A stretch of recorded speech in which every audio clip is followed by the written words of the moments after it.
పవన్ కళ్యాణ్ జోరు పెంచారు. రోజుకి 2 చోట్ల పర్యటిస్తూ ఉన్నారు. నిన్న పాలకొండ ఆ ప్రాంతంలో పర్యటించారు. ఇక్కడే ప్రధానంగా అంతా అవగాహన చేసుకున్నాక రాజకీయాల్లోకి వచ్చాను. రాజకీయ నాయకుడికి ఓటమి తెలియాలి. అందుకే నేను గత ఎన్నికల్లో గాజువాక భీమవరంలో ఓడిపోయిన బాధపడలేదు. ముఖ్యమంత్రి వైఎస్ జగన్ను యువత ఎందుకు స్ఫూర్తిగా తీసుకుంటున్నారు, ఆయనలో ఏముంది అని ప్రశ్నించారు. విశాఖపట్నంలో వైఎస్ఆర్సీపీ గూండాలను మోకాళ్లపై కొట్టి జగదాంబ జంక్షన్లో కూర్చోబెడతానని తొక్కేస్తానని మాట్లాడారు.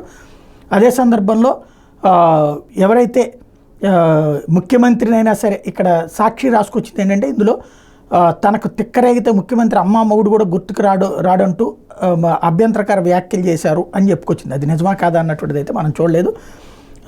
ఓవరాల్గా చూసుకుంటే పవన్ కళ్యాణ్ యువతకి సంబంధించి ఖచ్చితంగా పూర్తి స్థాయిలో మేనిఫెస్టోని అమలు చేయగలుగుతాం, దానికి నాది హామీ అని ప్రకటించారు. చంద్రబాబు గారు చెప్పినటువంటి మేనిఫెస్టో అమలు చేయబోతున్నాం కాబట్టి ఓట్లేమని అభ్యర్థించారు.